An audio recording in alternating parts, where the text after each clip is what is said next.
Nakita ni Faye ang pagdadalawang isip sa mukha ni Blake, at nawala ang ngiti niya. Pag-isipan mo ito ng mabuti, Mr. Woods. Istrikto kami sa financial supervision ng Cape, at hindi ito isang exception. May sariling problema ka, kami din. Kung ayaw mo ito, pwede nating tapusin agad ang collaboration natin. Nahirapan ng ilang sandali si Blake. Ngunit sa huli ay pumayag siya na. Pinirmahan ito. Ang $5 billion ay masyadong mahalaga. Bukod pa dito, ang isang establishment na tulad ng Cape Consortium ay hindi mag-aabala sa isang maliit na kumpanya na tulad ng Woods Corporate, hindi ba? Pipirmahan ko ito. Masunurin na. Pinirmahan ito ni Blake sa huli. Sumandal si Faye sa upuan niya. Nagkaroon ng maliit na ngiti sa mukha niya. Nang mapirmahan ito, tumayo si Faye at inabot niya ang kamay niya kay Blake. Inaasahan ko ang makipagtrabaho sa'yo. Matatanggap agad ng Woods Corporate ang pondo, pakitingnan ang transaction mo mamaya. Mabilis na kinamayan ni Blake si Faye nang nagpapasalamat. Binawi ni Faye ang kamay niya habang nakangiti. Sige, goodbye.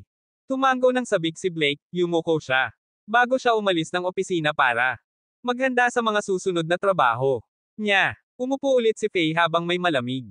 Nangiti, tanga, tuldok. Pagsapit ng gabi. Pagkatapos mag-meditate, bumaba si Porter para kumain ng hapunan sa labas. Nang makarating siya sa sala, sina Jackson, Miranda, Jasmine, at Blake ay masayang nag-uusap sa sofa. Tumingin sa kanila si Peter at dumiretso siya papunta sa labas. Sa sandaling ito, tinawag siya ni Yvonne. Peter. Ano yun? Lumingon siya para itanong. Nakangiting maliwanag si Jasmine. Nakakuha si Blake ng $5 billion mula sa Cape Consortium. Ano naman ang kinalaman nito sa akin? Naging malimig ang ekspresyon ni Peter. Nainis si Jasmine sa ugali ni Peter. Habang inisip niya, nakakairite talaga ang tanga na ito. Peter, tutuloy si Blake sa kwarto ko.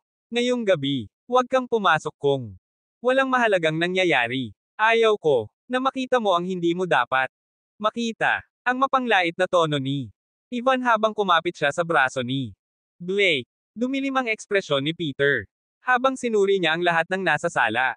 Gayunpaman, mukhang ayos lang ang mga biyenan niya.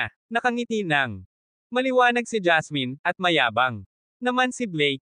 Walang nakaisip na isang kahihiyan ito, at puno ng panunuya ang tingin nila kay Peter. Makalipas ang ilang sandali, nagbuntong hininga si Peter. Sige, ayos lang sa akin.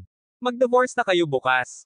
Tuwang-tuwa si Jasmine. Dapat mong panghawakan ang pangako mo. Aasikasuhin natin ito bukas ng umaga. Napuno ng paghamak ang mga mata ni Wilbur. Gayunpaman, sumagot siya ng malamig. Kapag nagsalita ako, ito na ang huli. Wala sana ang magsisi sa atin. Magsisi. Tumawa ng malakas si Jasmine. At sinabi niya, ang tanging pinagsisisihan ko ay pinakasalan kita.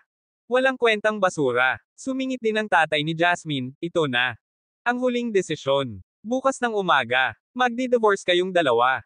Walang maiiwan na kahit ano sayo. Ang dagdag ni Miranda. Nakangiti na umiling si Peter, sinabi niya, bahala kayo. Tuwang-tuwa ang mga Willow, at masaya din si Blake, hindi lang sa nakuha niya. Ang $5 billion, mapupunta rin sa kanya ang mga Willow. Pagkatapos, pumasok si Cleo sa kwarto. Nakita niya ang tingin sa mukha ng lahat at agad niyang tinanong, ano ang ginagawa niyo? Pumayag si Peter na makipag-divorce. Ngumiti si Jasmine. Nabigla si Chelsea, lumingon siya kay Peter. Hindi ba't nangako ka sa akin? Ikaw talaga, hindi mo pwedeng pilitin ng ganito ang mga bagay. Hayaan na lang natin na mangyari ito, ang sabi ni Wilbur nang nakangiti. Tumitig si Chelsea sa mga magulang siya. At hindi siya makapaniwala. Pumapayag. Ba talaga kayo na mangyari ito? Nakapagdesisyon na kami. Hindi. Magkakaroon ng magandang kinabukasan ng kapatid no at ang mga Willow kapag nanatili ang tambay na ito. Mas mabuti ang lahat kapag wala na siya. Sa pamilya natin, ang sabi ni Jackson. Mom. Tumingin si Chelsea sa nanay niya. Nagpanggap na maging sincere si Miranda, ang mga Willow ay magkakaroon ng mas magandang kinabukasan kapag nakipagtulungan tayo. Kay Blake, ginagawa namin ito para sa kaligayahan ng kapatid mo at sa kinabukasan ng pamilya. Intindihin mo, sana kung ano ang pinanggagalingan namin. Paano nyo ito nagawa? Galit na galit, talaga si Chelsea habang sinigawan niya. Ang mga ito, tumuro siya sa mga magulang niya at sa kapatid niya habang nanginginig ang kamay niya. Ang mga Willow ay wala. Sana sa kinatatayuan nito ngayon kung wala si Peter. Wala kayong konsensya. Pinalayas niyo siya ng ganito. Ano ba ang sinasabi mo? Hindi. Mapigilan ni Jackson ang galit niya. Lumapit siya at sinampal niya agad ang anak niya. Malakas ang tunog ng sampal, at tinakpan ni Chelsea ang mukha niya habang natulala. Bumalik siya sa sarili niya makalipas ang mahabang sandali. Wala nang luha na natira upang unmiyak. Siya, kumirot lang ang puso niya. Tumingin siya sa mga magulang niya at umiling siya, hindi ako pwede manatili kasama ang pamilya na ganito. Gawin niya ang gusto nyo. Pagkatapos itong sabihin, umalis si Chelsea nang hindi tumatalikod. Kahit si Jackson ay tila nagsisisi, ngunit sinabi ni Miranda, hayaan mo siya. Babalik siya pagkatapos ng ilang araw. Kapag pinag-isipan niya na ito ng mabuti. Kumunat ang ni Peter at sinabi niya. Nang hindi nagmamadali, aalis na ako. Magkita na lang tayo sa City Hall para sa divorce bukas. Pagkatapos itong sabihin, naglakad na siya palabas. Ngumisi ng malamig si Miranda. Left double angle quotation mark. Babaliin ko ang mga binti niya kapag hindi siya nagpakita bukas. Ngumiti si Jackson at sinabi niya, Mr. Woods, magpapahinga na kami ng asawa ko. Magpatuloy lang kayo sa pag-uusap ni Jasmine. Hindi namin kayo aabalahin. Pagkatapos, umalis si Jackson habang kasama si Miranda, at mabilis na bumalik ang pare sa kwarto nila. Pagkatapos, sa sobrang saya ni Blake ay hinailan niya si Jasmine gamit ang isang braso niya papunta sa kwarto nito. Pamatong siya kay Yvonne sa kama at sabik niyang tinanggal ang mga damit niya. Mabilis siyang pinigilan ni Jasmine. Hindi ngayon. Sa'yo na ako kapag kasal na tayo bukas. Hindi rin ito pinilit ni Blake. Sige, basta't masaya ka dito. Ayos lang sa akin na magtiis ng konti pa. O, huwag kang ganyan. Malapit na rin naman na akong mapunta sa'yo. Bakit ka nagmamadali? Oo nga pala, kailan ang kasal natin? Ang sabi ni Jasmine. Pagkatapos ng ilang araw. Paghahandaan ko na ito kapag divorce ka na sa tambay na yon, ang sabi ni Blake nang hindi nagdadalawang isip. Yamakap si Jasmine kay Blake, love you. Blake, love you din, Jasmine.